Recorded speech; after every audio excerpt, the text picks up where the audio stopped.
त्यातल्या त्यात शिक्षकांचं भाषण थोडंसं कंटाळवाणं वाटतंय, पण आपण फार वेगळा विषय आज घेतलेला आहे. तुम्हाला मनोरंजनात्मक शैलीतून मी घेऊन जाण्याचा प्रयत्न करते.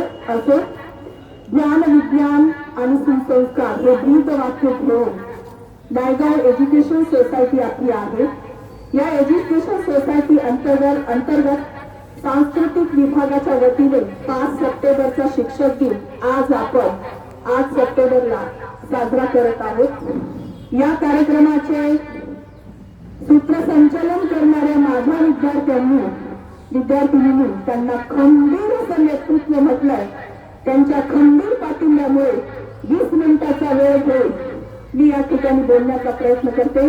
असे या महाविद्यालयाचे उपप्राचार्य सोमावर सर, या कार्यक्रमाला ज्यांची प्रमुख अशी उपस्थिती लाभलेली आहे अशा आमच्या महाविद्यालयाच्या पर्यवेक्षिका सो शिंदे मॅडम, कार्यक्रमाला उपस्थित असलेले ज्येष्ठ अध्यापक पी.डी. जाधव सर, त्याचबरोबर सांस्कृतिक विभागामध्ये अंतर्गत आमची जी टीम आहे त्या टीमचे सहकारी बंधू कासले सर, दरबार मॅडम, त्याचबरोबर शिंपाळे सर, नकाते सर आणि जे कोणी आम्हाला या ठिकाणी सहकार्य करतं त्या सगळ्यांचा उल्लेख या ठिकाणी मी अप्रत्यक्षरित्या करते. आणि या कार्यक्रमाला उपस्थित असलेले माझे सर्व सहकारी बंधू आणि एकच महिला राहतीय म्हणून सौ पवळे मॅडम यांचीही उपस्थिती या ठिकाणी लाभलेली आहे.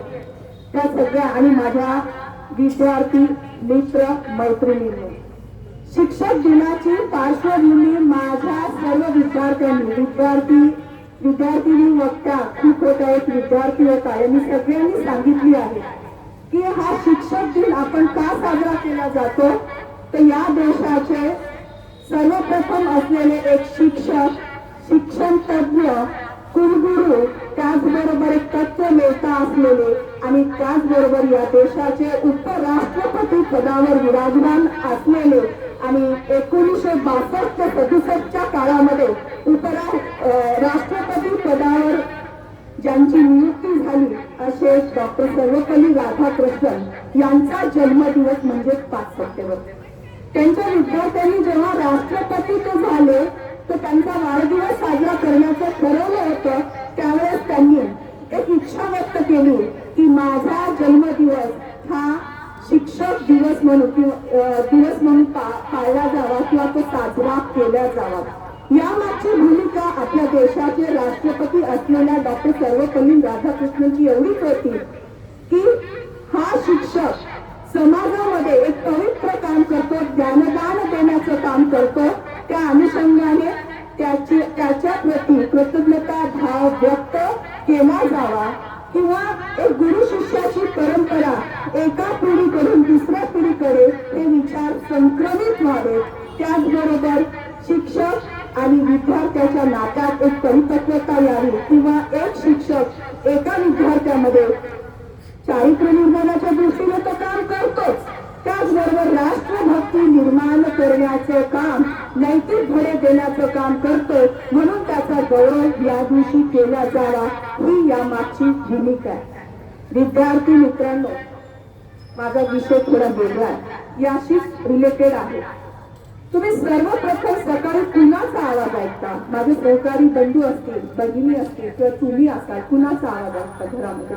आई वडिलाचा, मी माझ्या नवऱ्याचा, सोमावर त्यांच्या मिसेसचा? नाही. सर्वसामान्यपणाने जर विचार केला तर आपण आपल्या घरात वाजणाऱ्या अलार्मकडे म्हणजे त्याचा आवाज आपण ऐकतो. सकाळी झोपेत आपल्याला आठवत सुद्धा नाही कितीचा टाइम आपण त्या ठिकाणी सेट केला होता. शेवटी ते काय आहे, मशीन आहे, टाइम न चुकता तो वाचतो. त्याचबरोबर विद्यार्थी मित्रांनो, मी आणि माझा नवरा बाजारात गेलो. ते साडीचं शॉप होतं माझ्या उजव्या साईडला. मी सांगितलं माझ्या नवऱ्याला डाव्या साईडला, आणि तो दुकान नाही सापडला. आमच्या डोक्यात जाम गोंधळ लागलोय. तुला समजत नाही तर तू मार्केटमध्ये होती कशाला, असं माझा नवरा म्हणतो. पण थांबा, आता गुगल मॅप तुम्हाला सरळ तिथे नेऊन उभं करतो. म्हणजे इथेही आपलं भांडण थांबलं, नवरा बायकोचं भांडण थांबलं, म्हणजे कुणाचाही इथे वाद थांबलेला. बघा, आम्ही मकाते सरांच्या गाडीत होतो. त्या गाडीमध्ये बसल्यानंतर ड्रायव्हर साईडचा जर दरवाजा उघडा असेल, पहिले स्क्रीनवर दाखवलं जायचं, पण आता ते सरळ सरळ म्हणतं की ड्रायव्हरच्या साईडवरचा डोर ओपन आहे. कोणीच कोणाच्या चेहऱ्याकडे बघायचं नाही, सरळ सरळ ती सूचना असते. म्हणजे दोषी कोण आहे ते पटकन कळतं. त्याचबरोबर विद्यार्थ्यांना, मित्रांना, मैत्रिणी छान इंस्टाग्रामवर आपण आपला फोटो अपलोड करतो. एकही पिंपल ठेवत नाही चेहऱ्यावर, एकही डाग दिसत नाही. असे काही ऍपच्या माध्यमातून आपण तो फोटो अगदी एडिट करून, छान गोडपान करून, नाक सरळ करून, आजकाल फार फसवेगिरी व्हायला लागली. पोरग सुंदर पोरगी म्हणून चाललंय. आणि असं सुंदर त्याच्या संकल्पना ह्या नसतात, पण मला एक विनोदाचा भाग या ठिकाणी मांडावायचा आहे की इंस्टाग्रामवर सुद्धा आपण असं करतो. बघा विद्यार्थी मित्रांनो, ऑनलाईन शॉपिंग असेल, अमेझॉनवरनं करतो, आपण पिझ्झा बर्गर मागवतो, किंवा आपण स्वयंचलित वाहने पाहतो. अलेक्सा नावाचा किंवा सिरी नावाचा असा एक ऍप आहे, हे व्हॉइस असिस्टंट म्हणून काम करतात. हे घरात सुद्धा बसवल्या जातात. पडदा वर करा, खाली करा, फॅन ऑन करा, बंद करा. किंवा आमच्या नरवाद मॅडम आणि Pawale madam, calling Kadam madam आले, एवढं काम सोपं याच्यामुळे झालं.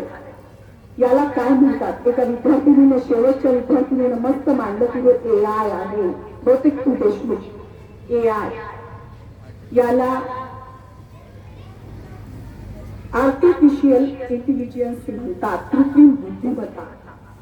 विद्यार्थी मित्रांनो, कृत्रिम म्हणजे मानव निर्मित,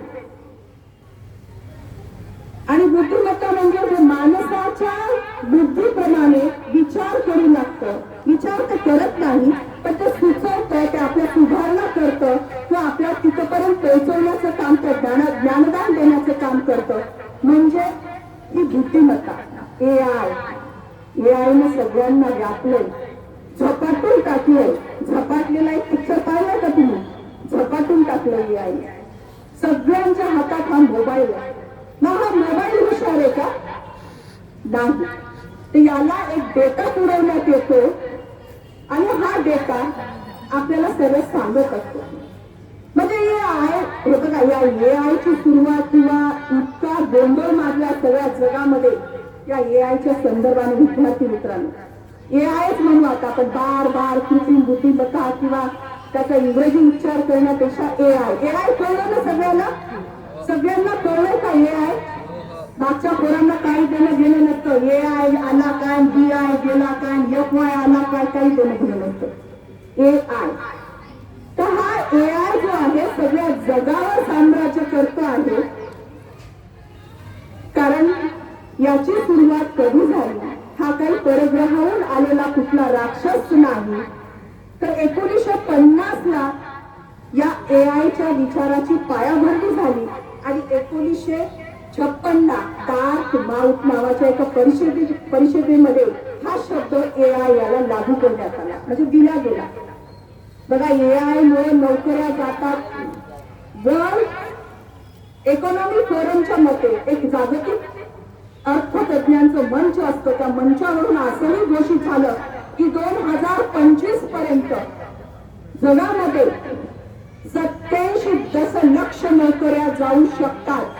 तर असाही विचार पुढे येतो की जवळपास 1 कोटी दशलक्ष नोकऱ्या मिळू पण शकतात. मग हे AI काय भानगड आहे? तुम्हाला सगळ्यांना कळलं, AI म्हणजे आपल्या हातातल्या मोबाईल मध्ये असलेले सर्व आधुनिक ऍप. तुम्हाला ज्ञान पाहिजे विद्यार्थी मित्रांनो, माझ्या सर्व सहकारी बंधू जे सगळे आमचे जे आता रिटायरमेंटच्या उंबरठ्यावरती आहेत त्यांचा का, किंवा माझे सर्व सहकारी बंधू, असाही उल्लेख केला तो अवघड ठरणार नाही. त्यांना एखादा संदर्भ कळत नसेल तर अख्खं पुस्तक वाचावं लागत होतं. पण आता तुम्ही AIच्या युगात जगता. तंत्रज्ञान इतकं पुढे गेलेलं आहे की तुम्ही फक्त एक बटन दाबा, तुमच्या समोर ज्ञानाचं भांडार खुलंय.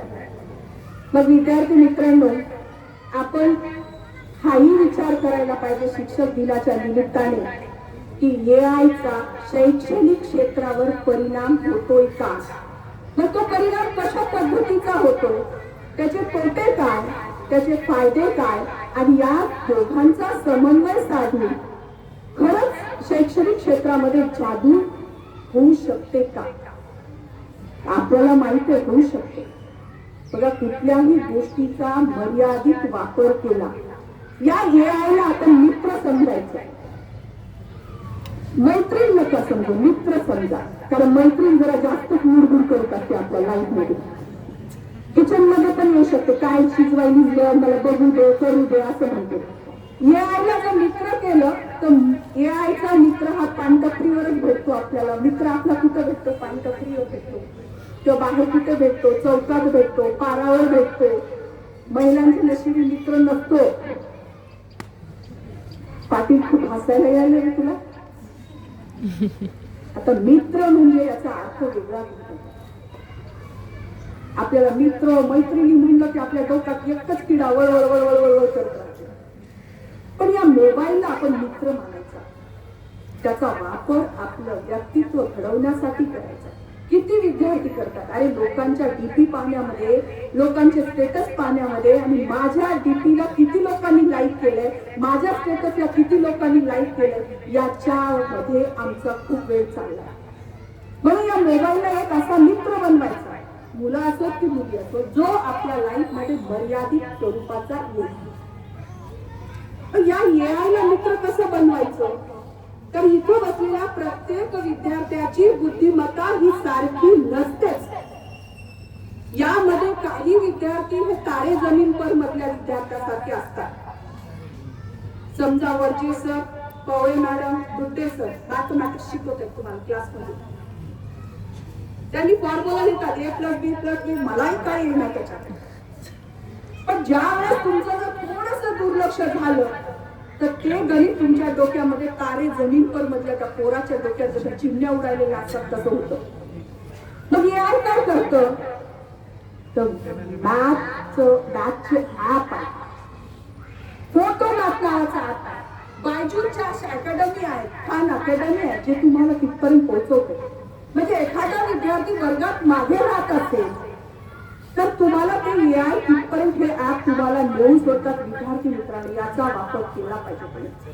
त्याच्यानंतर दुसरा जर विचार केला, मला भाषा शिकायची, मला इंग्रजी येत नाही, मला फ्रेंच शिकायची, मला चायनीज शिकायची, तर चॅट बॅट नावाचं एक ऍप आहे. त्याच्या माध्यमातून सिको ऍप आहे, त्याच्यातून तुम्ही इंग्रजी शिकू शकता, तुम्ही इतर भाषा पण शिकू शकता. भाषेवर प्रभुत्व असलं की जग जिंकत आहे विद्यार्थी. डॉक्टर की भाषेमुळे चालते, इंजिनियरचं प्रेझेंटेशन भाषेमुळे होतं, वकिलाची वकील. प्रत्येक ठिकाणी भाषा ही जीव आहे, पाया आपलं व्यक्तिगत विकास करायची.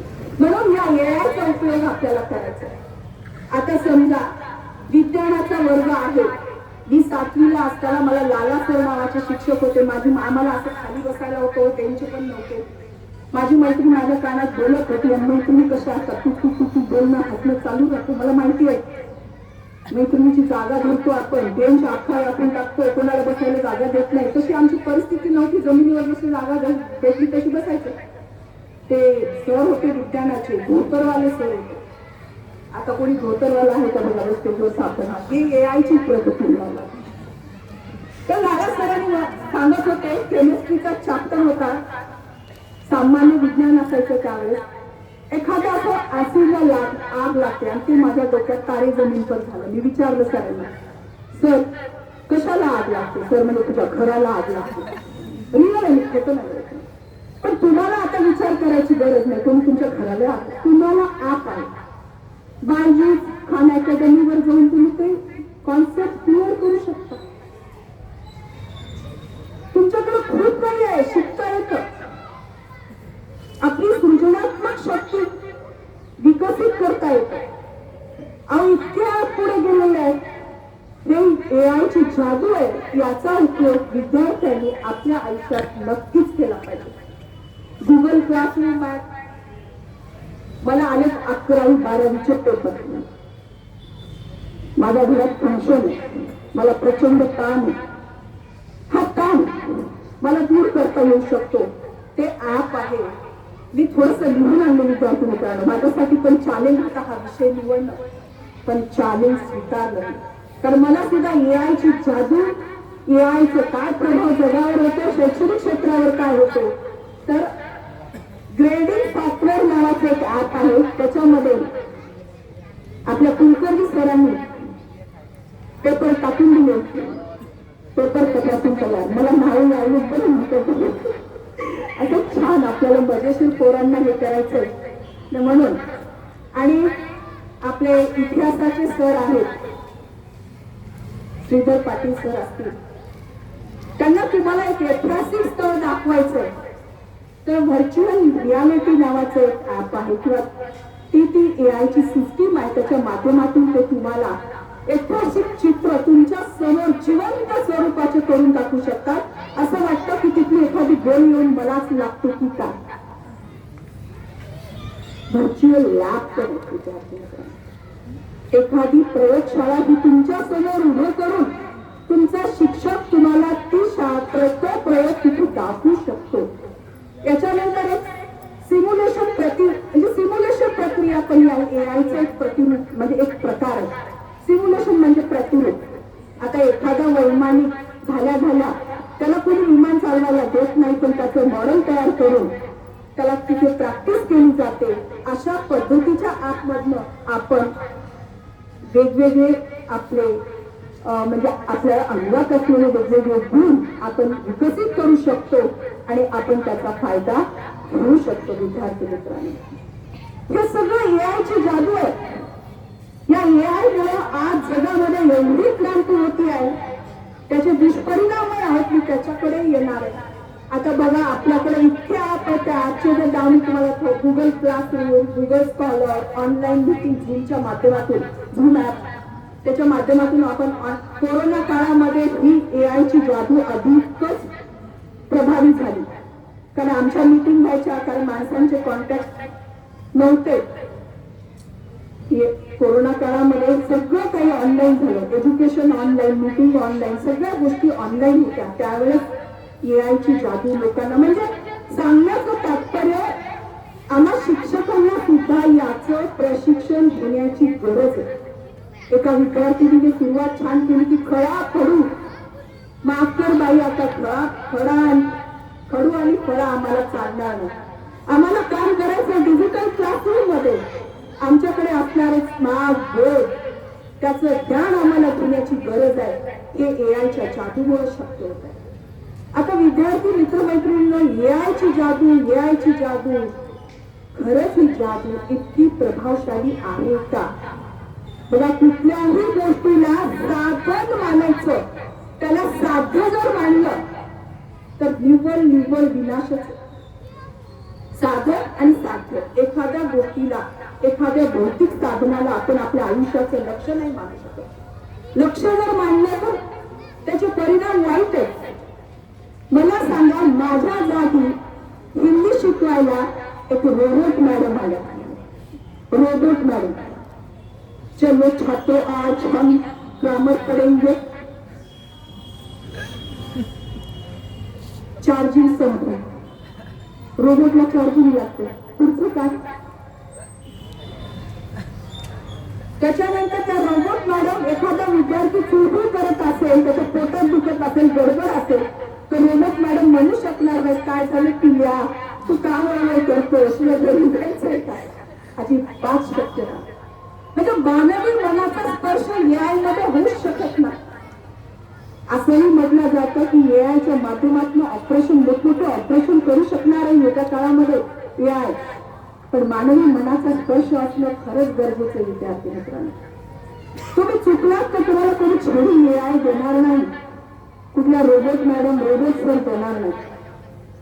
तुम्ही चुकलात तर अजिबात तुम्हाला दिशा दाखवणार नाही. तुमच्यामध्ये कुठल्याही चरित्र निर्माणाच्या गोष्टी ते उतरू शकणार नाही. आपल्याला नैतिक मूल्य ते देऊ शकणार नाही. इतकंच नाही तर राष्ट्रभक्तीचं प्रेम सुद्धा ते करू शकणार नाही. आणि हा एआय पूर्ण खरा असतो ते सुद्धा आपल्याला शाश्वती देता येत नाही, कारण या एआय मध्ये डेटा पुरवला जातो. त्याच्यानंतर तुम्ही पासवर्ड ठेवताय, तो पासवर्ड तुम्ही कोणताही ठेवावं आणि तुम्ही म्हणा तुम्ही खूप सेफ आहे, माझ्या मोबाईलला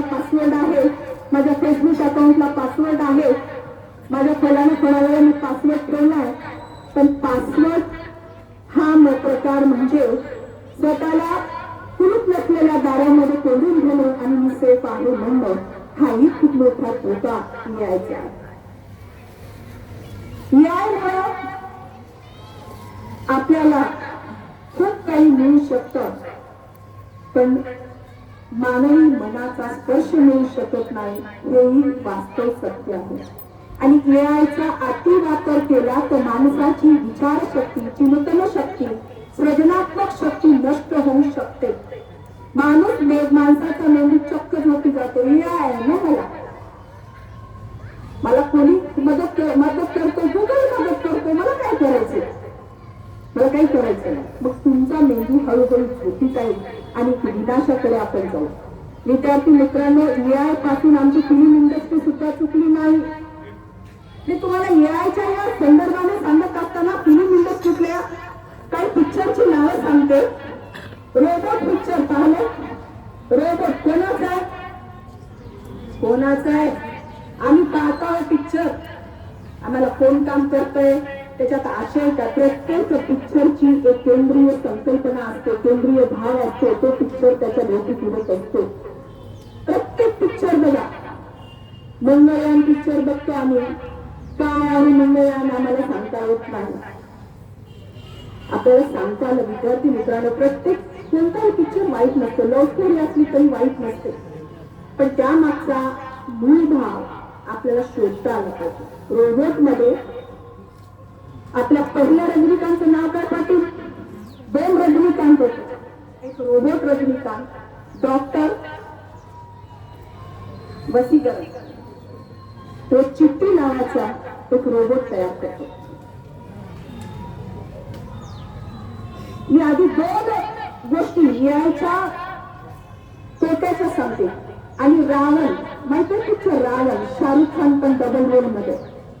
रावण मध्ये जीवनच रावणला, जीवन रावण माहिती आहे तुम्हाला?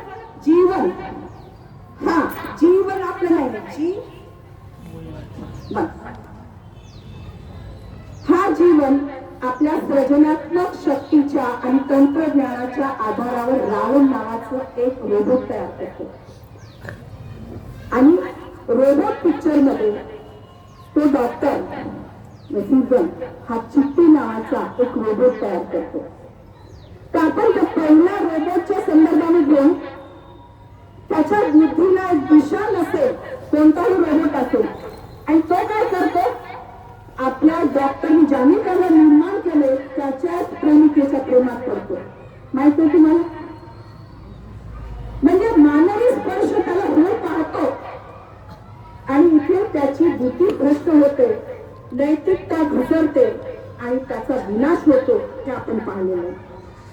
रावण पिक्चर मध्ये सुद्धा तसंच आहे. रावण पिक्चर मध्ये सुद्धा काय झालं, जीवननी रावण निर्माण केलं, पण प्रोग्रामिंग त्याला व्यवस्थित करता आली नाही, त्याचं नियंत्रण सुटतं आणि हा रावण जीवनच्या जीवावर तुटतो. म्हणजे एआयचं असंच आहे, प्रोग्रामिंग व्यवस्थित नाही करता आली तर हे एआय आपल्याला विनाशाकडे घेऊन जातात, एवढं मात्र निश्चित. पण याच एआयचा जो वापर आपण आपल्या फायद्यासाठी कसा करायचा आहे. मिस्टर इंडिया पाहिला? किती मुलांनी मिस्टर इंडिया पाहिला? हे जुने पिक्चर पाहतच नाही, मला माहिती आहे. हात वर करा बरं मिस्टर इंडिया. एवढ्या महाभागामध्ये एक बिर्ला बसलाय, हात वर का? आय कार्ड सर करायला हात वर. 2 मिस्टर इंडिया आणि क्रिश फ्री, कोई मिल गया. हे काय आहे? या जादुई नगरीचे पिक्चर आहे. आपल्याला माहिती आहे ज्यांनी पिक्चर पाहिलं त्यालाच मोग्यामध्ये माहित आहे. अमरीश पुरी साहेबने ते काम केलेलं आहे. आणि मिस्टर इंडियामध्ये असं गॅजेट आहे, ते गॅजेट घातल्यानंतर ती व्यक्ती अदृश्य होत असते, लाल लाईट मध्ये मात्र ती दिसत असते. हा मिस्टर इंडिया ते गॅजेट घालून समाजातील दुष्ट प्रवृत्तीला नष्ट करण्याचा प्रयत्न करतो का नाही? आता तुम्ही पाहिलंच नाही, त्याच्यामुळे विषय नाही. क्रिश थ्री सुद्धा हा पिक्चर असाच आहे. मी काही पाहिला नाही, पण त्याचं उदाहरण याच्यामध्ये येऊ शकतं. अंगी असलेल्या या वैज्ञानिक शक्तीचा वापर समाज हितासाठी करतो.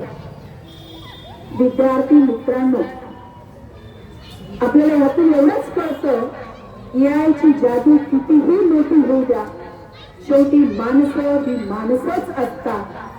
विद्यार्थ्यांना दिशा दाखवण्याचं काम, त्यांना नैतिकतेचे धडे देण्याचं काम, त्यांना समाज हिताच्या दृष्टीनं, राष्ट्रहिताच्या दृष्टीनं उभं करण्याचं काम एक शिक्षकच करू शकतो. म्हणून शिक्षक, विद्यार्थी आणि AI या तिन्हीची जादू एकत्र जर आली तर शैक्षणिक जगतामध्ये फार मोठी क्रांती झाल्याशिवाय राहत नाही. आणि त्याचबरोबर कुठल्याही गोष्टीला त्याचा अतिरेक जर झाला, अति तिथे माती, आपल्या मराठीमध्ये एक म्हण आहे, त्या म्हणीप्रमाणे जर विचार केला, अति तिथे माती, म्हणजे कुठल्याही गोष्टीचा वापर अधिक केला तर माणूस विनाशाकडे जातो. म्हणून AI ला आपला मित्र समजा, AI ला आपला सहाय्यक समजा, आपल्या प्रगतीच्या वाटेवरचा एक हात धरून चालणारा मार्गदर्शक सोबतही आपल्याला समजायचंय. पण त्याच्यामध्ये 24 तास AI सोबत राहायचं नाही. आजकाल मोबाईलचा वापर खूप होतोय विद्यार्थी मित्रांनो, ते एक विनाशाचं प्रतीक आहे. जे AI आम्हाला एक सृजनात्मक शक्तीकडे घेऊन जाऊ शकतं, तेच AI सतत रील पाहण्यामुळे सुद्धा आम्हाला विनाशाकडे घेऊन जातं. म्हणून विद्यार्थी मित्रांनो, तुमच्या मानसिकतेचा विचार करून आणि मला संयोजकांनी जेवढा टाइम दिला त्या वेळेचं, त्या टाइमचं भान करून या ठिकाणी एवढंच सांगते. आणि जाता जाता हरिवंशराव बच्चनजीची साध्य आणि साधन या संदर्भाने छोटीशी लाईन या ठिकाणी वाचते आणि मी माझी रजा घेते. याद रखो पति हर क्षण में मंत्र मन में रखना, साधन को सम्मान दो पर साध्य को ही सच मान रखना. ये हरिवंशराव बच्चन जी की लाइन नहीं है, आगे है, पथ के सब साधन कर ले तू पर न भूल लक्ष्य को पारे. धन्यवाद. पुन्हा एकदा सगळ्यांचा आभार मानते आणि माझ्या नेतृत्वाला